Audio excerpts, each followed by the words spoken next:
शिव पुराण का छठा अध्याय। महान योगेश्वर महादेव जी ने अपने तप में विघ्न होता देखकर विस्मय पूर्वक गहन विचार किया। शिव जी मन में विचार करने लगे कि कुछ दुर्मात्मा ने मेरे नितांत शांत चित्त में विकार पैदा किया। मैंने अनुराग विभोर होकर पराई स्त्री के रूप सुंदरता की बढ़ाई की। यह धर्म के सर्वथा विपरीत कर्म है। मुझसे यह प्रत्यक्ष शास्त्र की मर्यादा का उल्लंघन हुआ है। सत्पुरुषों का उद्धार करने वाले महायोगीश्वर ने ऐसा सोचते हुए समस्त दिशाओं का अवलोकन किया। उस समय कामदेव ने देखा कि वाम भाग में कामदेव बाण छोड़ने की इच्छा से खड़ा है तथा अपनी विजय पर वह महामूढ़ अति गर्व का अनुभव कर रहा है। ऐसी अवस्था में मदन को देखकर भगवान गिरीश को अत्यंत क्रोध हुआ। उसी समय कामदेव भयभीत होकर अंतरिक्ष में स्थित हो गया। अपने अमोघ अस्त्र को परमेश पर निष्फल होते देख मदन अत्यंत आतुर होकर और प्रभु मृत्युंजय को निविष्ट होकर कांप उठा तथा उसने देवों का आह्वान किया। मनमंत के स्मरण करने पर समस्त देवगण वहाँ आकर शिव की वंदना करने लगे। उस समय क्रुद्ध महेश्वर के तृतीय नेत्र से अग्नि का पुंज प्रकट होकर प्रलयकालीन अग्नि के समान प्रदीप्त होकर जलने लगा। तुरंत ही उस प्रदीप्त अग्नि के तेज को आकाश भूमि और अपने चारों ओर दौड़ते देखकर कामदेव पृथ्वी पर गिर पड़ा। वहाँ उपस्थित देवताओं का समुदाय जब तक यही प्रार्थना आशुतोष से कर रहे थे कि अपराधी को क्षमा करिए, तब तक उस अग्नि ने कामदेव को भस्म कर दिया। उस समय परमवीर मदन के विनाश से देवताओं को बड़ा दुख हुआ। यह सब दुखाकुल होकर रुदन करने लगे। कामदेव की स्त्री रति मूर्छित होकर मृतक के समान गिर पड़ी। कुछ समय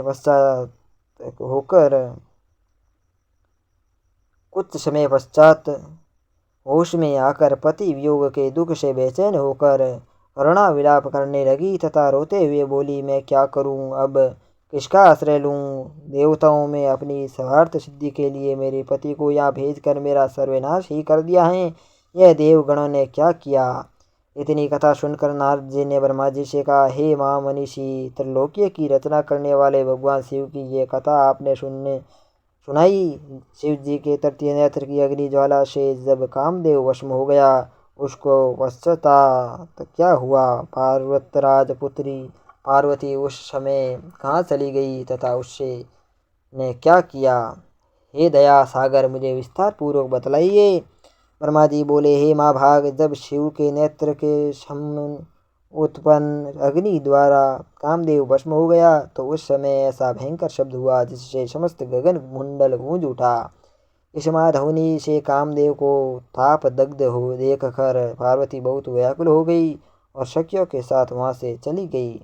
उस भयानक शब्द को सुनकर पर्वतराज हिमालय को भी बड़ा विस्मय हुआ और वे अपनी पुत्री का स्मरण करते हुए वहाँ सपरिवार पहुँच गए। हिमालय को अपनी आत्मजा पार्वती को देखकर बहुत कष्ट हुआ। शैलराज शिव की विरह वेदना से व्याकुल पार्वती के समीप पहुंचकर और अपने हाथों से आंसुओं को पोंछकर बोले, हे शिव, तुम डरो मत, रुदन बंद करो। हिमालय ने इस प्रकार ढाढ़स बंधाकर पुत्री को गोद में बिठा लिया और समझाकर अपने भवन में ले आ गए। कामदेव को भस्म करने के पश्चात शिव अंतर्ध्यान हो गए। भवानी उनके वियोग में व्याकुल रहने लगी तथा उन्हें कहीं भी शांति न मिल सकी। उस समय इंद्र ने तुम्हें वहाँ भेजा। वहाँ शैलराज ने तुम्हारी अर्चना कर श्रेष्ठ आसन दिया तथा पुत्री पार्वती की सेवा तपस्या और शिव के द्वारा मदन भस्म करने का वृतांत सुनाया। इतनी बात सुनकर तुमने शैलेश को शिव उपासना करने की सलाह दी तथा एकांत में बैठने भवानी के समीप जाकर आदरपूर्वक बोले, हे काली, मुझे आप पर इस समय बड़ी दया आ रही है, इसलिए मैं अब जो तुम्हारे हितार्थ बात कर रहा हूँ कहता हूँ तो ध्यान पूर्वक सुनो। तुमने महेश्वर की सेवा तो की, किंतु वे तपस्या से रहित थी और उस पर तुम्हें बड़ा गर्व था।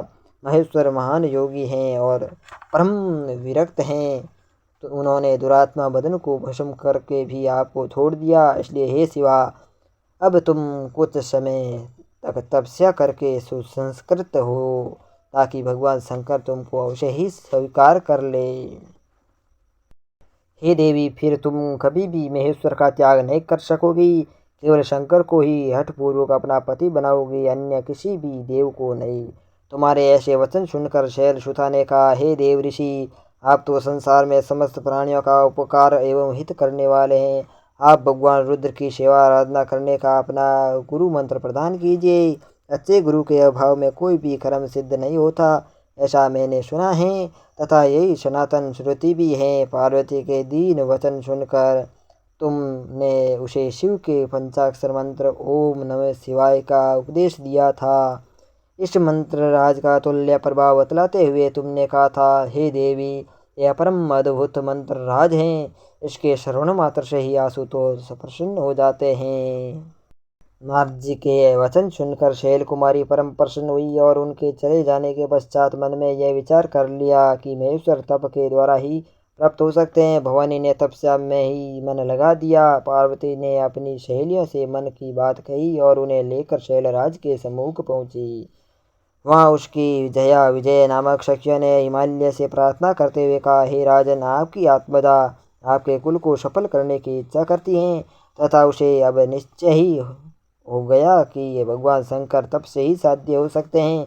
अतएव हे शैलाधीश, अब कृपा करके आपको ये आज्ञा प्रदान कर देनी चाहिए कि पार्वती वन में जाकर शिव की प्रसन्नता के लिए तपस्या करे। पार्वती की शक्तियों के विचार सुनकर शैलराज मन में विचार करने लगे। बोले, मुझे पार्वती का ऐसा निश्चय बहुत अच्छा लगा, किंतु तप करने की आज्ञा इसे अपनी माता से ले लेनी चाहिए। शैलराज के ऐसा कहने पर वे सब पार्वती की माता के पास पहुंची। वहां भवानी की माता को प्रणाम कर बद्ध प्रार्थना करने लगी और बोली, हे माता, आपकी पुत्री अपने अभीष्ट देव शंकर को प्राप्त करने के लिए वन में जाकर तप करना चाहती है। इनके पिताजी ने तो आज्ञा प्रदान कर दी है। हे पतिव्रत, आपकी यह पुत्री अपने रूप को सफल बनाने के लिए यदि आप आज्ञा प्रदान करें तो वे वन में जाकर कठोर तपोव्रत को धारण करे। पार्वती की माता मैना ने व्याकुलतावश इस बात को अस्वीकार कर दिया। तब शिव को ध्यान में रखकर पार्वती ने स्वयं ही माता से विनय पूर्वक बोली, हे माता, मैं महेश को प्राप्त करने के लिए कल ही तप करने के निमित्त वन को प्रस्थान करूंगी। आप मुझे सहर्ष आज्ञा प्रदान करे। पुत्री की बात सुनकर माता ने कहा, हे पुत्री शिवे, यदि तुझे दुख हैं और तेरी शिव के निमित्त तपस्या करने की प्रबल इच्छा है तो मैं घर में रह कर भी तपस्या कर सकती है। तू घर छोड़कर वन में कहाँ जाएगी? मेरे ऐसे घर में सभी देवता, तीर्थ और अनेक उत्तम क्षेत्र विद्यमान हैं। हे पुत्री, इस विषय में विशेष हट करना उचित नहीं है। हे पुत्री, तेरा शरीर फूल के समान कोमल है और तपस्या का कार्य अति कठिन है, इसलिए तू यहाँ रहकर ही साधना कर। हे मनोकामना रखने वाली पार्वती, तपोवन में स्त्रियों की गति नहीं सुनी गई है, इसलिए तुझे भी वन गमन नहीं करना चाहिए। मैना ने अनेक प्रकार से पुत्री को तप के लिए वन न जाने को कहा, किंतु भवानी ने शंकर के अतिरिक्त किसी भी तरह सुख नहीं समझा। मैना ने अनेक प्रकार से वन जाने का निषेध किया। इसी कारण भवानी का एक नाम उमा पड़ गया। शैलसुता को अत्यंत दुखी जानकर मैना ने उसे तपश्चर्या करने की आज्ञा प्रदान कर दी। माता की आज्ञा पाकर घोरी को बहुत सुख हुआ और अपने माता पिता के प्रणाम करके शिवजी का स्मरण करते हुए अपनी दो प्रिय सखियों के साथ लेकर वन को प्रस्थान हो गई। विविध भांति के मत तथा वस्त्रों का आदि का त्याग करके भवानी ने कटी में सुंदर मौजी बांध ली और लज्जा निवारणार्थ वल्लकल वस्त्र धारण कर लिए। कंठार के स्थान पर मृग चर्म पहन लिया। जिस स्थान पर भगवान शंकर ने समाधि लगाई थी और मनमंत को वशम किया था, सबसे पहले पार्वती उसी स्थान पर पहुंची। सर्वप्रथम शिवजी ने कहा वहाँ तपस्या की थी, वहाँ एक क्षण के लिए पार्वती स्थित रही और फिर शिव के विरह में अधिक व्याकुल हो गई। अत्यंत दुखित होकर वियोग में बेचैन हो गई और हा शिव कर, हाँ शंकर कह कहकर रुदन करने लगी। बहुत समय के पश्चात रुद्राणी ने धैर्य धारण किया और दीक्षित विधान से तप करने के नियम धारण किए। सर्वोत्तम श्रृंगी तीर्थ में पार्वती तप करने लगी। भवानी ने वहाँ भूमि की शुद्धि करके वेदी की रचना की, तब ऐसी घोर तपश्चर्या का आरंभ किया जो कि मुनियों के लिए भी कठिन थी। ग्रीष्म ऋतु में अपने चारों ओर अग्नि जलाकर स्वयं मध्य में बैठती और मंत्र जप करती। वर्षा काल में अविरल जल धारा के नीचे जप करती, तप करती। शीतकाल की कठिन रात्रियों में शिव भक्ति में विरक्त होकर जल में खड़े होकर तप करती, जप करती। इस प्रकार पार्वती ने घोर तप के साथ साथ शिव के पंचाक्षरी मंत्र का जाप किया।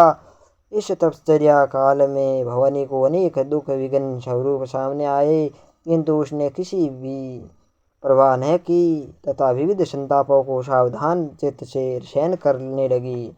पार्वती का एकमात्र ध्येय केवल शिव आराधना था। उसी में उसने मन को रमा लिया। प्रथम वर्ष में फलों का आहार तथा बाद में पतों का आहार बनाकर कितने ही वर्ष बिता दिए। अंत में ये आहार भी भवानी ने त्याग दिया। तब देवगणों ने इनका नाम अपर्णा रख दिया। कुछ समय बाद गौरी ने एक टांग पर खड़े होकर मंत्र का जाप प्रारंभ किया।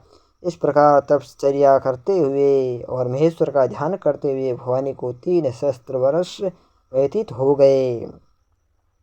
जिस स्थान पर शिव ने 60,000 वर्ष तक तप किया, वहाँ एक क्षण को स्थित होकर गौरी विचार करने लगी कि क्या मेरे उपास्य देव ये नहीं जान पाए कि मैं उन्हें पाने के लिए तपोनिरता हूँ। लोक में और वेद में तथा मुनि समाज में यह विख्यात है कि महेश सर्वज्ञ, सर्वदर्शी और सर्वांतर्यामी हैं तथा अपने भक्तों की मनोकामना पूर्ण करने वाले हैं। यदि मैंने समस्त कामनाओं का त्याग कर के मात्र महेश में ही अनुराग किया है, यदि नारद तंत्रोक्त पंचाक्षरी मंत्र की विधि के साथ मैंने जप किया है, तो गिरीश मुझ पर प्रसन्न होंगे। इस प्रकार मन में विचार कर रुद्राणी पुनः तपोनिरत हो गई। पार्वती के कठिन तप को देखकर मुनिगण भी आश्चर्यचकित हो रहे थे। अनेक ऋषि मुनि गौरी की कठिन तप की बात सुनकर उन्हें देखने आए थे तथा अपने को परम धन्य समझकर गौरी की प्रशंसा कर रहे थे। जो धर्मवृद्ध होते हैं उनके समीप बैठना तथा दर्शन करना परम कल्याणकारी होता है। पार्वती के तप को देखकर तथा उसके मुकाबले में अन्यों के तप को है बतलाते हुए मुनिजन कहने लगे, तप तो ऐसा होना चाहिए जैसा गौरी ने शिव के लिए किया है। ऐसा तप आज तक किसी ने नहीं किया है, न आगे भविष्य में कोई कर सकेगा। इस प्रकार सब पार्वती के तप की प्रशंसा करते हुए सब स्थान को चले जाते हैं। जगदम्बा के तप के प्रबल प्रभाव के कारण वहाँ परस्पर स्वभाव के विरोधी भी जब आश्रम में पहुँचते हैं तो अपने स्वाभाविक द्वेष का त्याग कर देते हैं। सिंह और गो परस्पर में राग आदि द्वेष वाले हैं, किंतु उस तपोवन में शिवा की महिमा से किसी ने किसी को कोई भी बाधा नहीं पहुंचाई। वहाँ के वृक्ष लता आदि से पुष्पित हो गए तथा फलित हो गए। इस प्रकार वे देवी सिद्ध रूप हो गई।